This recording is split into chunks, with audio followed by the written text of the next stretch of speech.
Voltaire, Microméga. Chapitre 1er.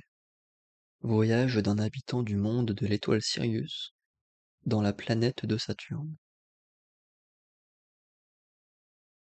Dans une de ces planètes qui tournent autour de l'étoile nommée Sirius, il y avait un jeune homme de beaucoup d'esprit que j'ai eu l'honneur de connaître dans le dernier voyage qu'il fit sur notre petite fourmilière.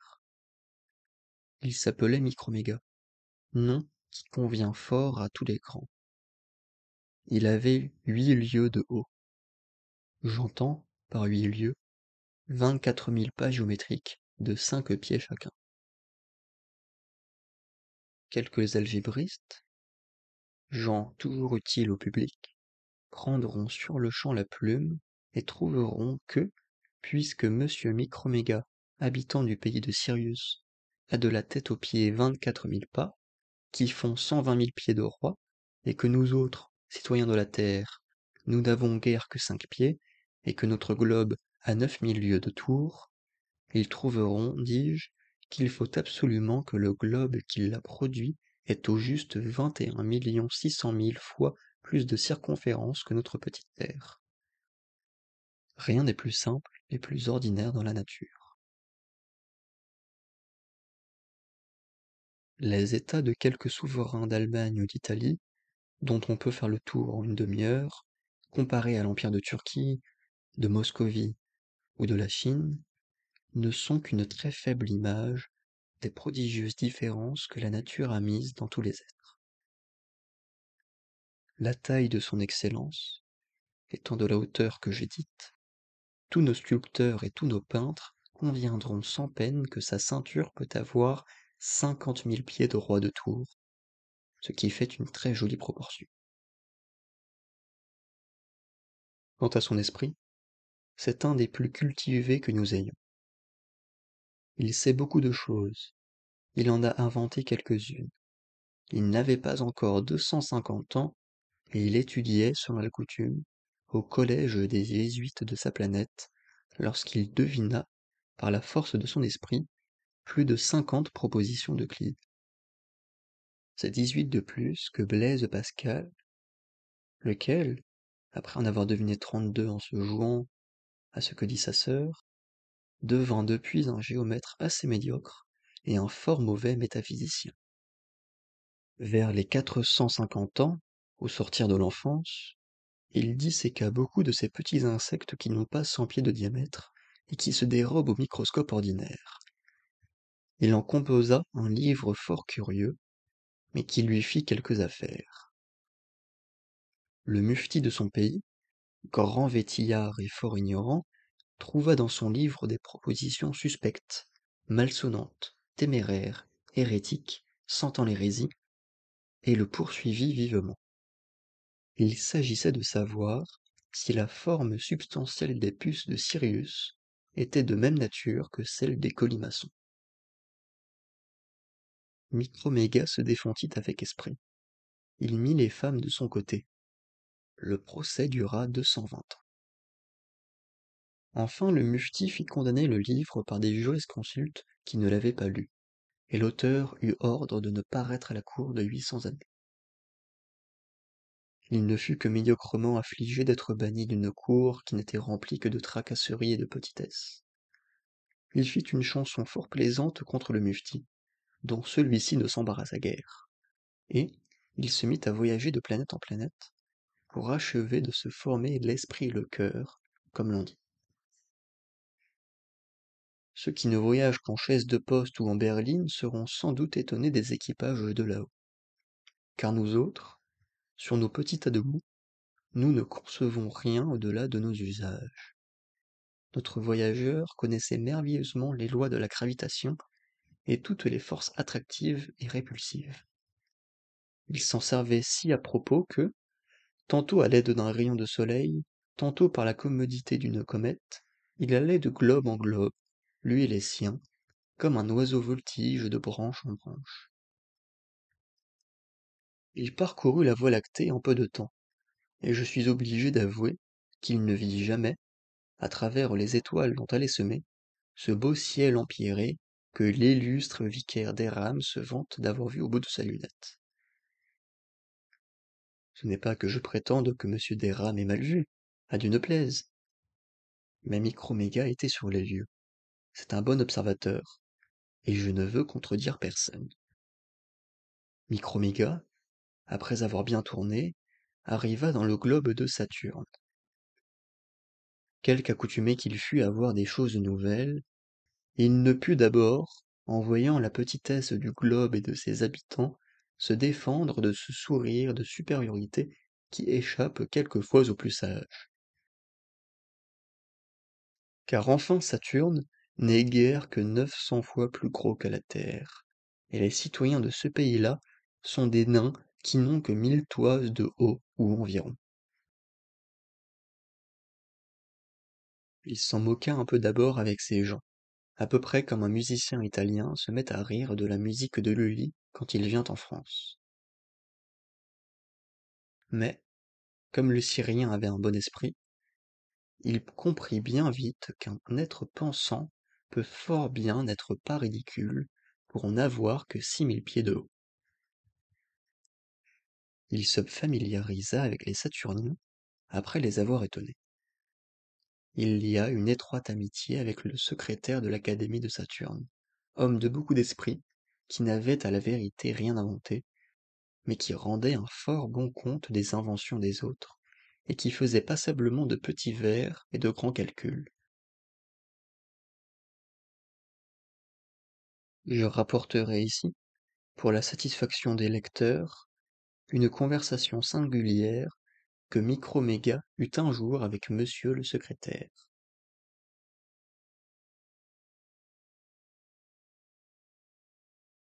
Chapitre 2. Conversation de l'habitant de Sirius avec celui de Saturne. Après que son Excellence se fut couché, et que le secrétaire se fut approché de son visage, il faut avouer, dit Microméga, que la nature est bien variée. Oui, dit le Saturnien, la nature est comme un parterre dont les fleurs... Ah, dit l'autre, laissez-la votre parterre. Elle est, reprit le secrétaire, comme une assemblée de blondes et de brunes, dont les parures... Eh, qu'ai-je à faire de vos brunes, dit l'autre. Elle est donc comme une galerie de peinture dont les traits... Eh non, dit le voyageur. Encore une fois, la nature est comme la nature. Pourquoi lui chercher des comparaisons? Pour vous plaire, répondit le secrétaire. Je ne veux point qu'on me plaise, répondit le voyageur. Je veux qu'on m'instruise. Commencez d'abord par me dire combien les hommes de votre globe ont de sens. Nous en avons 72, dit l'académicien, et nous nous plaignons tous les jours du peu. Notre imagination va au-delà de nos besoins. Nous trouvons qu'avec nos 72 sens, notre anneau, nos 5 lunes, nous sommes trop bornés. Et, malgré toute notre curiosité et le nombre assez grand de passions qui résultent de nos 72 sens, nous avons tout le temps de nous ennuyer.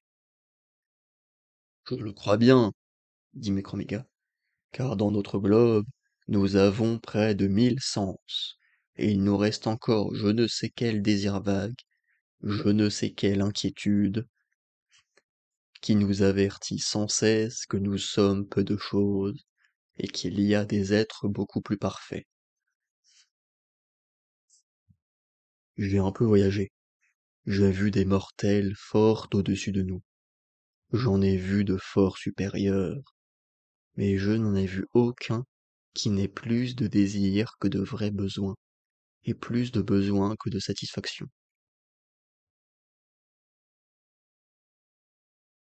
J'arriverai peut-être un jour au pays où il ne manque rien, mais jusqu'à présent, personne ne m'a donné de nouvelles positives de ce pays-là. Le Saturnien et le Syrien s'épuisèrent alors en conjectures. Mais, après beaucoup de raisonnements fort ingénieux et fort incertains, il en fallut revenir aux faits. Combien de temps vivez-vous? Dit le Syrien. Ah, bien peu, répliqua le petit homme de Saturne. C'est tout comme chez nous, dit le Syrien. Nous nous plaignons toujours du peu. Il faut que ce soit une loi universelle de la nature. Hélas, nous ne vivons, dit le Saturnien, que 500 grandes révolutions du Soleil. Cela revient à 15 000 ans ou environ, à compter à notre manière. Vous voyez bien que c'est mourir presque au moment que l'on est né. Notre existence est un point, notre durée un instant, notre globe un atome. À peine a-t-on commencé à s'instruire un peu que la mort arrive avant qu'on ait l'expérience. Pour moi, je n'ose faire aucun projet. Je me trouve comme une goutte d'eau dans un océan immense. Je suis honteux, surtout devant vous, de la figure ridicule que je fais dans ce monde. Microméga lui repartit. Si vous n'étiez pas philosophe, je craindrais de vous affliger en vous apprenant que notre vie est 700 fois plus longue que la vôtre.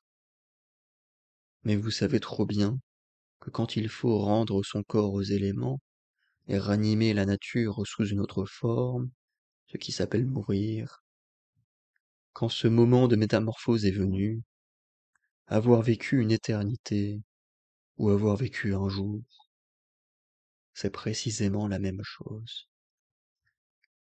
J'ai été dans des pays où l'on vit 1000 fois plus longtemps que chez moi, et j'ai trouvé qu'on y murmurait encore. Mais il y a partout des gens de bon sens qui savent prendre leur parti et remercier l'auteur de la nature.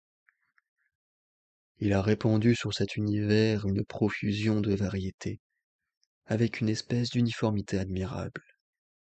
Par exemple, tous les êtres pensants sont différents, et tous se ressemblent au fond par le don de la pensée et des désirs. La matière est partout étendue, mais elle a dans chaque globe des propriétés diverses.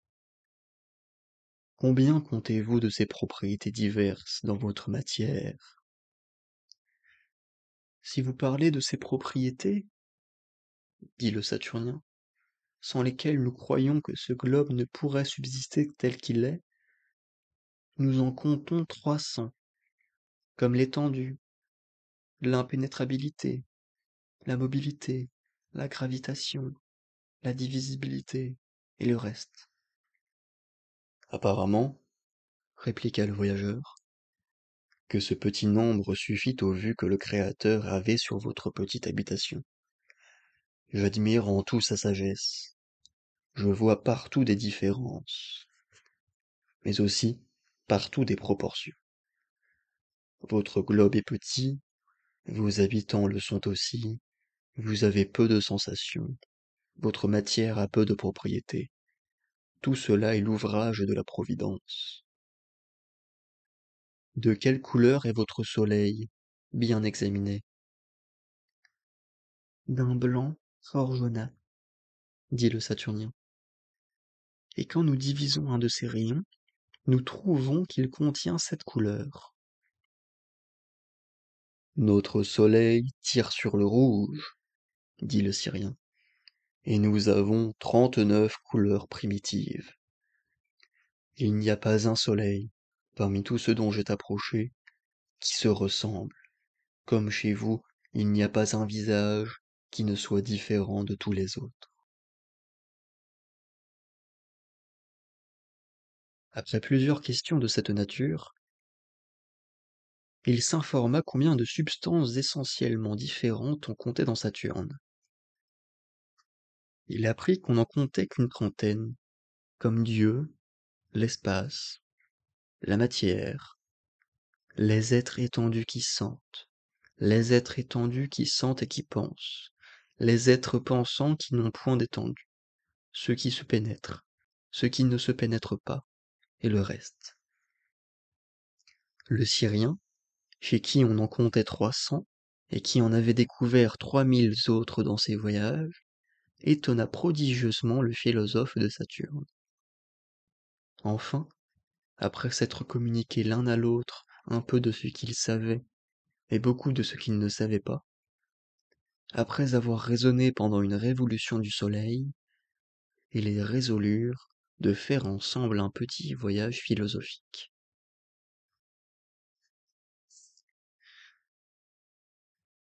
Chapitre 3. Voyage des deux habitants de Sirius et de Saturne.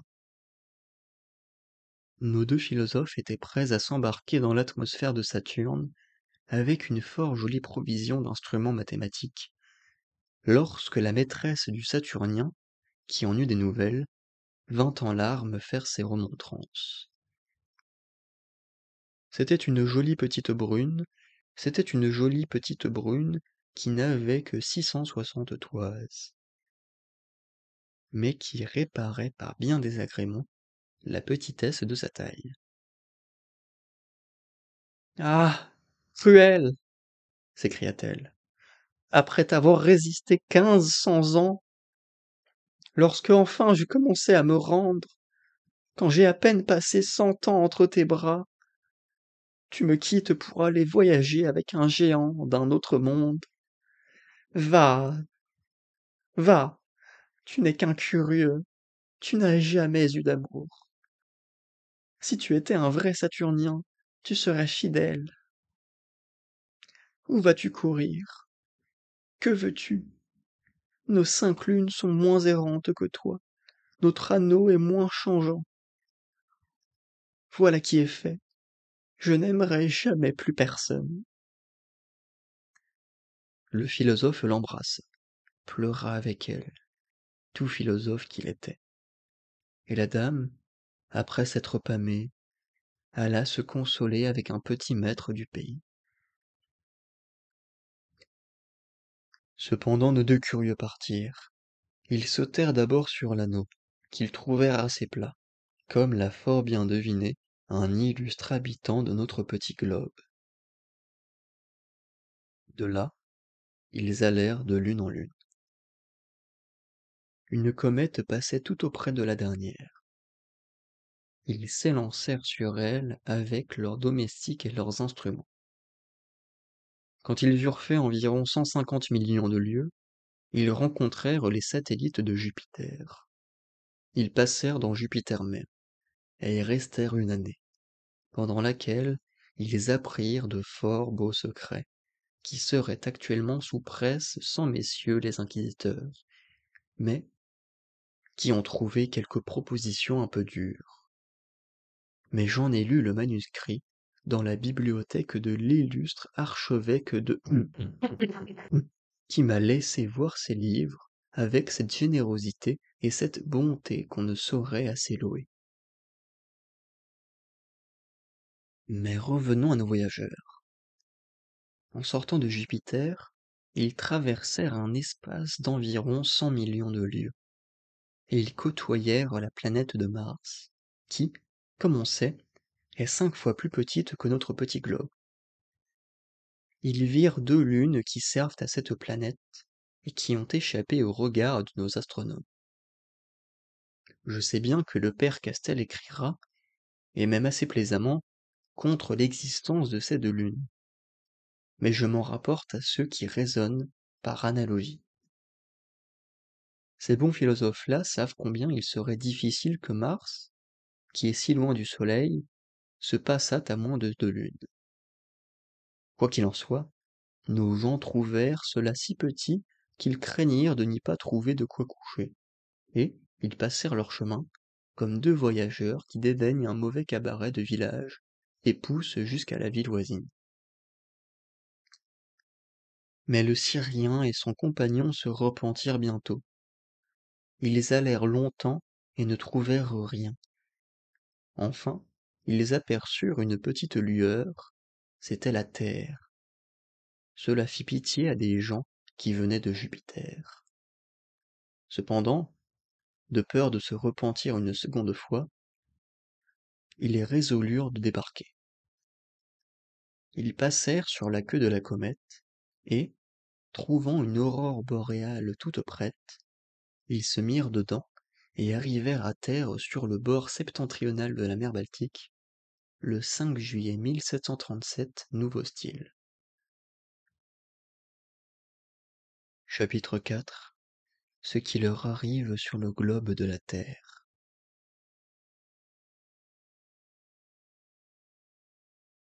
Après s'être reposés quelque temps, ils mangèrent à leur déjeuner de montagne, que leurs gens leur apprêtèrent assez proprement. Ensuite, ils voulurent reconnaître le petit pays où ils étaient. Ils allèrent d'abord du nord au sud. Les pas ordinaires du Syrien et de ses gens étaient d'environ 30 000 pieds de roi. Le nain de Saturne suivait de loin en haletant. Or, il fallait qu'il fît environ 12 pas quand l'autre faisait une enjambée. Figurez-vous, s'il est permis de faire de telles comparaisons, un très petit chien de manchon qui suivrait un capitaine des gardes du roi de Prusse. Comme ces étrangers-là vont assez vite, ils eurent fait le tour du globe en 36 heures. Le Soleil, à la vérité, ou plutôt la Terre, fait un voyage pareil en une journée. Mais il faut songer qu'on va bien plus à son aise quand on tourne sur son axe que quand on marche sur ses pieds. Les voilà donc revenus d'où ils étaient partis, après avoir vu cette mare, presque imperceptible pour eux, qu'on nomme la Méditerranée. Et cet autre petit étang qui, sous le nom du Grand Océan, entoure la taupinière. Le nain n'en avait eu jamais qu'à mi-jambe, et à peine l'autre avait-il mouillé son talon. Ils firent tout ce qu'ils purent en allant et en revenant dessus et dessous pour tâcher d'apercevoir si ce globe était habité ou non. Ils se baissèrent, ils se couchèrent, ils tâtèrent partout, mais leurs yeux et leurs mains n'étant point proportionnés aux petits êtres qui rampent ici, ils ne reçurent pas la moindre sensation qui pût leur faire soupçonner que nous et nos confrères les autres habitants de ce globe avons l'honneur d'exister. Le nain, qui jugeait quelquefois un peu trop vite, décida d'abord qu'il n'y avait personne sur la terre. Sa première raison était qu'il n'avait vu personne. Microméga lui fit sentir poliment que c'était raisonner assez mal. Car, disait-il, vous ne voyez pas avec vos petits yeux certaines étoiles de la 50e grandeur que j'aperçois très distinctement. Concluez-vous de là que ces étoiles n'existent pas? Mais, dit le nain, j'ai bien tâté. Mais, répondit l'autre, vous avez mal senti. Mais, dit le nain, ce globe-ci est si mal construit, cela est si irrégulier, et d'une forme qui me paraît si ridicule. Tout semble être ici dans le chaos. Voyez-vous ces petits ruisseaux dont aucun ne va de droit fil? Ces étangs qui ne sont ni ronds, ni carrés, ni ovales, ni sous aucune forme régulière? Tous ces petits grains pointus dont ce globe est hérissé et qui m'ont écorché les pieds? Il voulait parler des montagnes. Remarquez-vous encore la forme de tout le globe, comme il est plat au pôle, comme il tourne autour du soleil d'une manière gauche, de façon que les climats des pôles sont nécessairement incultes? En vérité, ce qui fait que je pense qu'il n'y a personne ici, c'est qu'il me paraît que des gens de bon sens ne voudraient pas y demeurer. Eh bien, dit Microméga, ce ne sont peut-être pas non plus des gens de bon sens qui l'habitent. Mais enfin il y a quelque apparence que ceci n'est pas fait pour rien. Tout vous paraît irrégulier ici, dites-vous, parce que tout est tiré au cordeau dans Saturne et dans Jupiter. Eh, C'est peut-être par cette raison-là même qu'il y a ici un peu de confusion. Ne vous ai-je pas dit que dans mes voyages, j'avais toujours remarqué de la variété?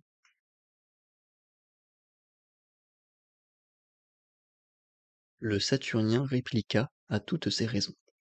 La dispute n'eût jamais fini, si par bonheur Microméga, en s'échauffant à parler, n'eût cassé le fil de son collier de diamants. Les diamants tombèrent. C'étaient de jolis petits carats assez inégaux, dont les plus gros pesaient 400 livres et les plus petits 50. Le nain en ramassa quelques-uns. Il s'aperçut, en les approchant de ses yeux, que ces diamants, de la façon dont ils étaient taillés, étaient d'excellents microscopes. Il prit donc un petit microscope de 160 pieds de diamètre, qu'il appliqua à sa prunelle. Et Microméga en choisit un de 2500 pieds.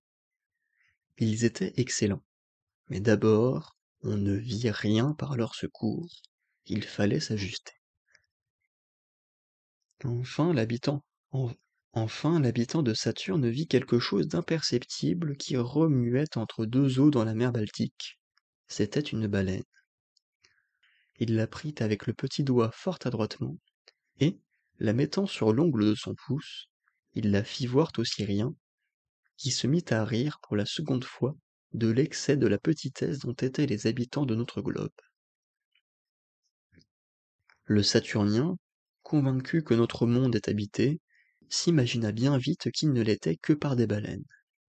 Et, comme il était grand raisonneur, il voulut deviner d'où un si petit atome tirait son mouvement, s'il avait des idées, une volonté, une liberté.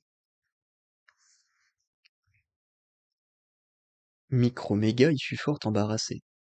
Il examina l'animal fort patiemment, et le résultat de l'examen fut qu'il n'y avait pas moyen de croire qu'une âme fût logée là.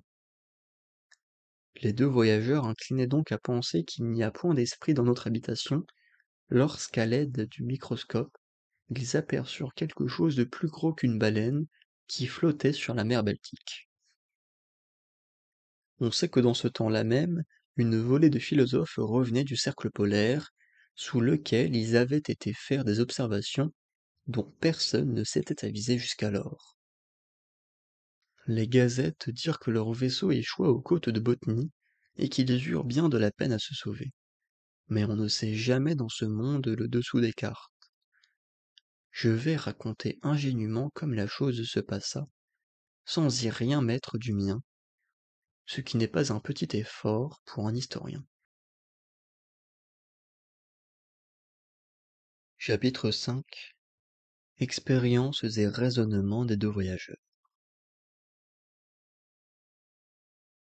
Microméga étendit la main tout doucement vers l'endroit où l'objet paraissait, et, avançant deux doigts et les retirant par la crainte de se tromper, puis les ouvrant et les serrant, il saisit fort adroitement le vaisseau qui portait ces messieurs, et le mit encore sur son ongle, sans le trop presser de peur de l'écraser. Voici un animal bien différent du premier, dit le nain de Saturne. Le Syrien mit le prétendu animal dans le creux de sa main. Les passagers et les gens de l'équipage, qui s'étaient crus enlevés par un ouragan et qui se croyaient sur une espèce de rocher, se mettent tous en mouvement. Les matelots prennent des tonnes de vin, les jettent sur la main de Microméga et se précipitent après. Les géomètres prennent leur quart de cercle, leur secteur et des filles lapones et descendent sur les doigts du Syrien. Ils en firent tant qu'il sentit enfin remuer quelque chose qui lui chatouillait les doigts. C'était un bâton ferré qu'on lui enfonçait d'un pied dans l'index. Il jugea par ce picotement qu'il était sorti quelque chose du petit animal qu'il tenait, mais il n'en soupçonna pas d'abord davantage. Le microscope, qui faisait à peine discerner une baleine et un vaisseau, n'avait point de prise sur un être aussi imperceptible que des hommes. Je ne prétends choquer ici la vanité de personne, mais je suis obligé de prier les importants de faire ici une petite remarque avec moi. C'est qu'en prenant la taille des hommes d'environ 5 pieds, nous ne faisons pas sur la terre une plus grande figure qu'en ferait, sur une boule de 10 pieds de tour, un animal qui aurait à peu près la 600 000e partie d'un pouce en hauteur. Figurez-vous une substance qui pourrait tenir la terre dans sa main et qui aurait des organes en proportion des nôtres. Et il se peut très bien faire qu'il y ait un grand nombre de ces substances. Or concevez, je vous prie, ce qu'elle penserait de ces batailles qui nous ont valu 2 villages qu'il a fallu rendre.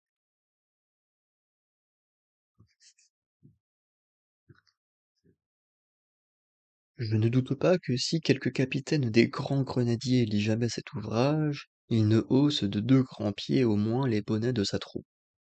Mais je l'avertis qu'il aura beau faire, et que lui et les siens ne seront jamais que des infiniment petits. Quelle adresse merveilleuse! Ne fallut-il pas donc à notre philosophe de Sirius pour apercevoir les atomes dont je viens de parler? Quand Lewenhoek et Hartsocker virent les premiers, ou crurent voir la graine dont nous sommes formés, ils ne firent pas à beaucoup près une si étonnante découverte. Quel plaisir sentit Microméga en voyant remuer ces petites machines, en examinant tous leurs tours, en les suivant dans toutes leurs opérations. Comme il s'écria, comme il mit avec joie un de ses microscopes dans les mains de son compagnon de voyage. Je les vois, disaient-ils tous deux à la fois. Ne les voyez-vous pas qui portent des fardeaux, qui se baissent, qui se relèvent? En parlant ainsi, les mains leur tremblaient, par le plaisir de voir des objets si nouveaux et par la crainte de les perdre. Le Saturnien, passant d'un excès de défiance à un excès de crédulité, crut apercevoir qu'il travaillait à la propagation. Ah! disait-il, j'ai pris la nature sur le fait. Mais il se trompait sur les apparences, ce qui n'arrive que trop, soit qu'on se serve ou non de microscope. Chapitre 6. Ce qui leur arriva avec des hommes.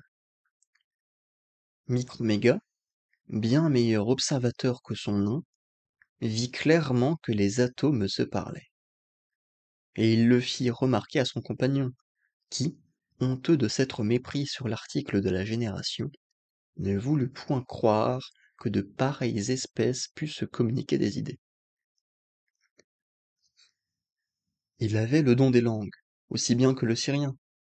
Il n'entendait point parler nos atomes, et il supposait qu'ils ne parlaient pas. D'ailleurs, comment ces êtres imperceptibles auraient-ils les organes de la voix, et qu'auraient-ils à dire? Pour parler, il faut penser, ou à peu près. Mais, s'ils pensaient, ils auraient donc l'équivalent d'une âme. Or, attribuer l'équivalent d'une âme à cette espèce, cela lui paraissait absurde. Mais, dit le Syrien, vous avez cru tout à l'heure qu'il faisait l'amour. Est-ce que vous croyez qu'on puisse faire l'amour sans penser et sans proférer quelques paroles, ou du moins sans se faire entendre?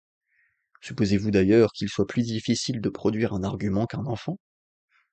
Pour moi, l'un et l'autre me paraissent de grands mystères. Je n'ose plus ni croire ni nier, dit le nain. Je n'ai plus d'opinion. Il faut tâcher d'examiner ces insectes, et nous raisonnerons après. C'est fort bien dit, reprit Microméga.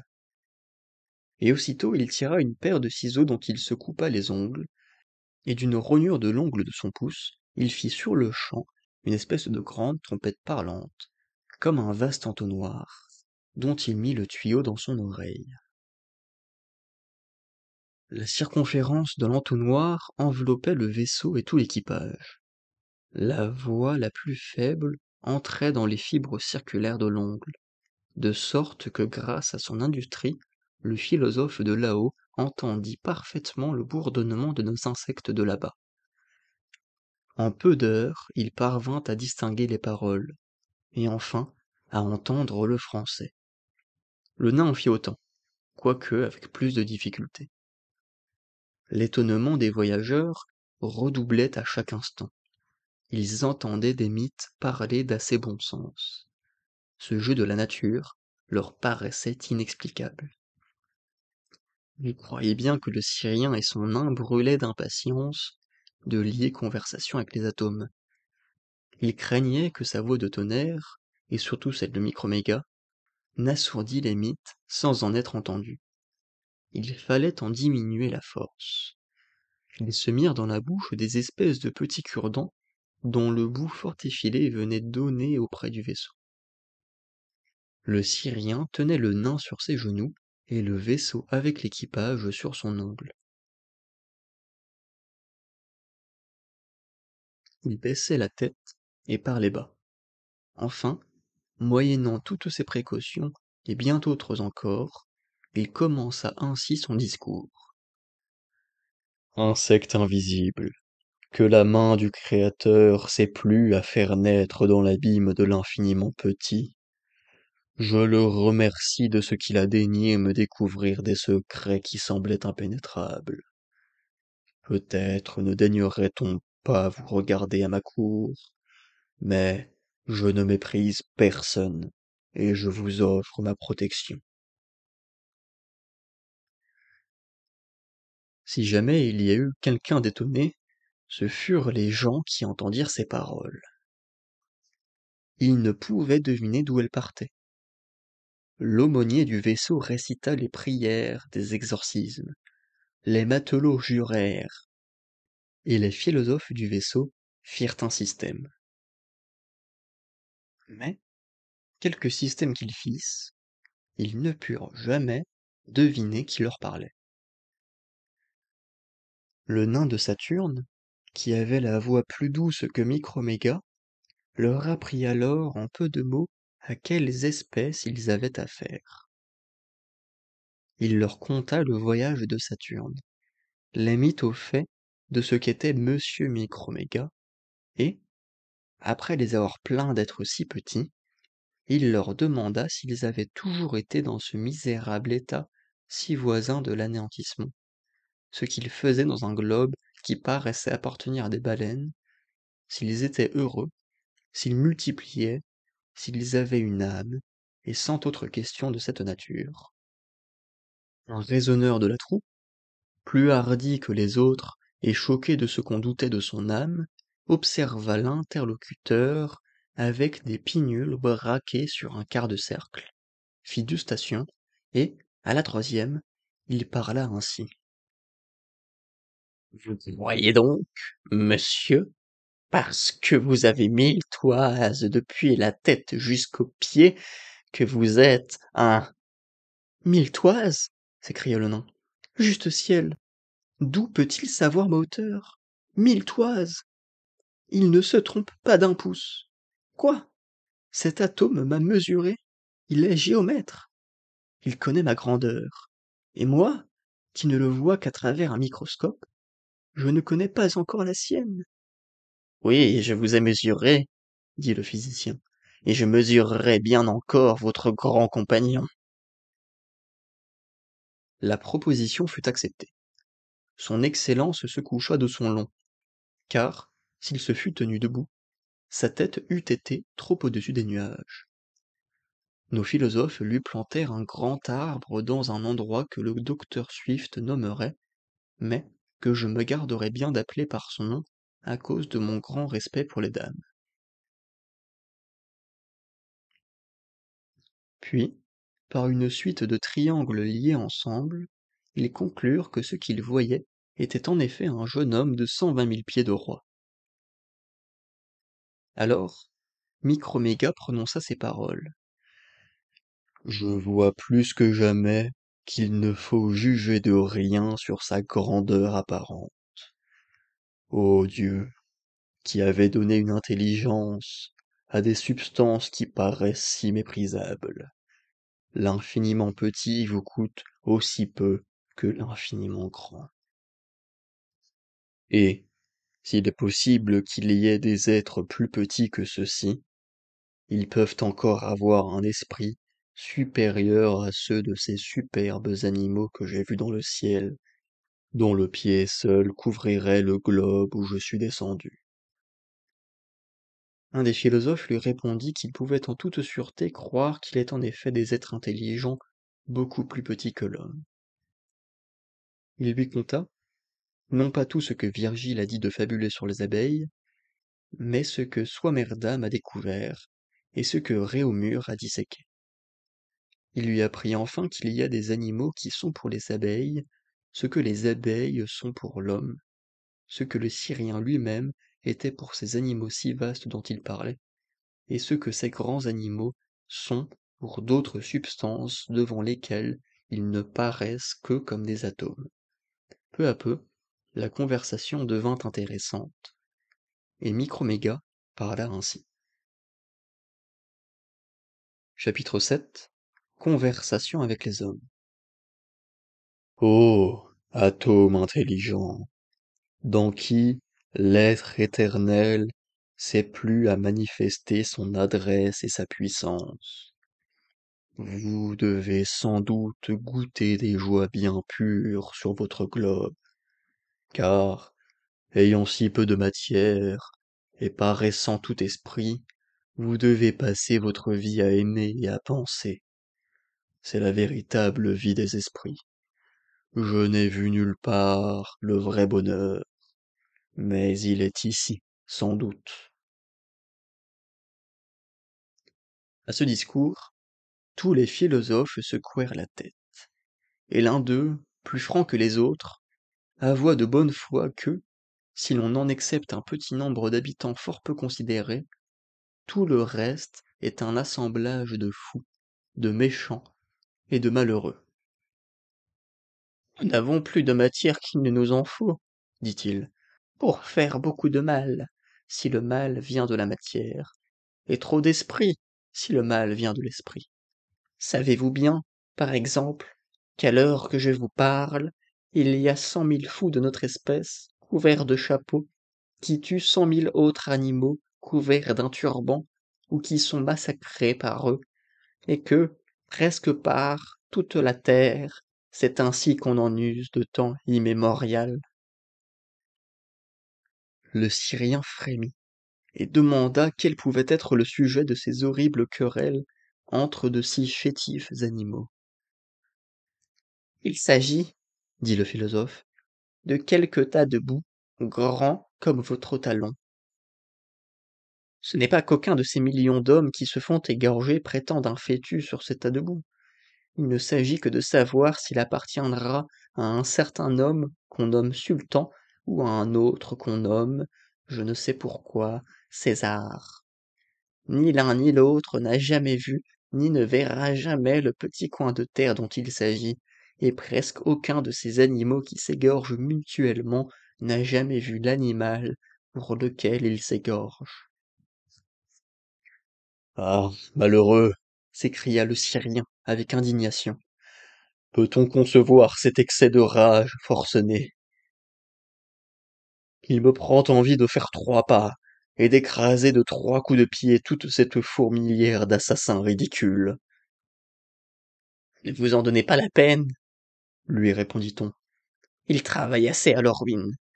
Sachez qu'au bout de 10 ans, il ne reste jamais la 100e partie de ces misérables. Sachez que, quand même ils n'auraient pas tiré l'épée, la faim, la fatigue ou l'intempérance les emportent presque tous. D'ailleurs, ce n'est pas eux qu'il faut punir. Ce sont des barbares sédentaires qui, du fond de leur cabinet, ordonnent, dans le temps de leur digestion, le massacre d'1 million d'hommes, et qui ensuite en font remercier Dieu solennellement. Le voyageur se sentait ému de pitié pour la petite race humaine, dans laquelle il découvrait de si étonnants contrastes. Puisque vous êtes du petit nombre des sages, dit-il à ces messieurs, et qu'apparemment vous ne tuez personne pour de l'argent, dites-moi, je vous en prie, à quoi vous vous occupez. Nous disséquons des mouches, dit le philosophe. Nous mesurons des lignes, nous assemblons des nombres, nous sommes d'accord sur 2 ou 3 points que nous entendons, et nous disputons sur 2 ou 3 000 que nous n'entendons pas. Il prit aussitôt fantaisie aux Syriens et aux Saturniens d'interroger ces atomes pensants pour savoir les choses dont il convenait. Combien comptez-vous, dit-il, de l'étoile de la canicule à la grande étoile des Gémeaux? Ils répondirent tous à la fois. 32 degrés et demi. Combien comptez-vous d'ici à la Lune? 60 demi-diamètres de la Terre en nombre rond. Combien pèse votre air? Il croyait les attraper, mais tous lui dirent que l'air pèse environ 900 fois moins qu'un pareil volume de l'eau la plus légère, et 19 000 fois moins que l'or de Ducat. Le petit nain de Saturne, étonné de leur réponse, fut tenté de prendre pour des sorciers ces mêmes gens auxquels il avait refusé une âme un quart d'heure auparavant. Enfin, Microméga leur dit. Puisque vous savez si bien ce qui est hors de vous, sans doute vous savez encore mieux ce qui est dedans. Dites-moi ce que c'est que votre âme, et comment vous formez vos idées. Les philosophes parlèrent tous à la fois comme auparavant, mais ils furent tous de différents avis. Le plus vieux citait Aristote, l'autre prononçait le nom de Descartes, celui-ci de Malebranche, cet autre de Leibniz, cet autre de Locke.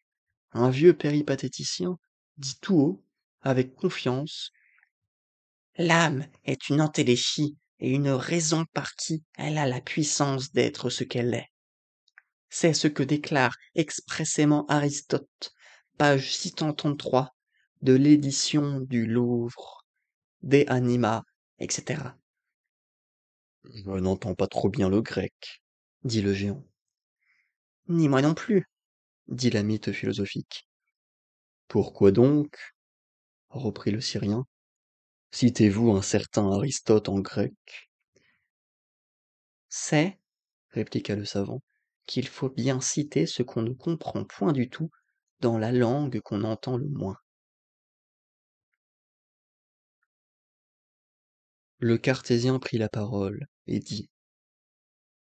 L'âme est un esprit pur, qui a reçu dans le ventre de sa mère toutes les idées métaphysiques, et qui, en sortant de là, est obligé d'aller à l'école et d'apprendre tout de nouveau ce qu'elle a si bien su et qu'elle ne saura plus. Ce n'était donc pas la peine, répondit l'animal de 8 lieues, que ton âme fût si savante dans le ventre de ta mère, pour être si ignorante quand tu aurais de la barbe au menton. Mais qu'entends-tu par esprit? Que me demandez-vous là? Dit le raisonneur. Je n'en ai point d'idée. On dit ce que n'est pas de la matière. Mais sais-tu au moins ce que c'est que de la matière? Très bien, répondit l'homme. Par exemple, cette pierre est grise, et d'une telle forme, elle a ses 3 dimensions, elle est pesante et divisible. Eh bien, dit le Syrien, cette chose qui te paraît être divisible, pesante et grise, me dirais-tu bien ce que c'est? Tu vois quelques attributs, mais le fond de la chose, le connais-tu? Non, dit l'autre. Tu ne sais donc point ce que c'est que la matière. Alors, monsieur Microméga, adressant la parole à un autre sage qu'il tenait sur son pouce, lui demanda ce que c'était que son âme, et ce qu'elle faisait. Rien du tout, répondit le philosophe malbranchiste. C'est Dieu qui fait tout pour moi. Je vois tout en lui, je fais tout en lui, c'est lui qui fait tout sans que je m'en mêle. Autant vaudrait ne pas être, reprit le sage de Sirius. Et toi, mon ami, dit-il à un leibnizien qui était là, qu'est-ce que ton âme? C'est, répondit le leibnizien, une aiguille qui montre les heures pendant que mon corps carillonne. Ou bien, si vous voulez, c'est elle qui carillonne pendant que mon corps montre l'heure. Ou bien mon âme est le miroir de l'univers, et mon corps est la bordure du miroir. Cela est clair. Un petit partisan de Locke était là tout auprès, et quand on lui eut enfin adressé la parole, je ne sais pas, dit-il, comment je pense, mais je sais que je n'ai jamais pensé qu'à l'occasion de mes sens, qu'il y ait des substances immatérielles et intelligentes, c'est de quoi je ne doute pas, mais qu'il soit impossible à Dieu de communiquer la pensée à la matière, c'est de quoi je doute fort. Je révère la puissance éternelle, il ne m'appartient pas de la borner. Je n'affirme rien, je me contente de croire qu'il y a plus de choses possibles qu'on ne pense. L'animal de Sirius sourit. Il ne trouva pas celui-là le moins sage. Et le nain de Saturne aurait embrassé le sectateur de Locke, sans l'extrême disproportion. Mais il y avait là, par malheur, un petit animalcule en bonnet carré, qui coupa la parole à tous les animalcules philosophes. Il dit qu'il savait tout le secret, que cela se trouvait dans la somme de saint Thomas. Il regarda de haut en bas les deux habitants célestes. Il leur soutint que leur personne, leur monde, leur soleil, leurs étoiles, tout était fait uniquement pour l'homme. À ce discours, nos deux voyageurs se laissèrent aller l'un sur l'autre, en étouffant de ce rire inextinguible qui, selon Homère, est le partage des dieux. Leurs épaules et leur ventre allaient et venaient, et dans ces convulsions, le vaisseau que le Syrien avait sur son ongle tomba dans une poche de la culotte du Saturnien. Ces deux bonnes gens le cherchèrent longtemps. Enfin, ils retrouvèrent l'équipage, et le rajustèrent fort proprement. Le Syrien reprit les petites mythes, il leur parla encore avec beaucoup de bonté, quoiqu'il fût un peu fâché dans le fond du cœur de voir que les infiniment petits eussent un orgueil presque infiniment grand. Il leur promit de leur faire un beau livre de philosophie, écrit fort menu pour leur usage, et que dans ce livre, ils verraient le bout des choses. Effectivement, il leur donna ce volume avant son départ. On le porta à Paris, à l'Académie des sciences. Mais, quand le secrétaire l'eut ouvert, il ne vit rien qu'un livre tout blanc. Ah, dit-il, je m'en étais bien douté.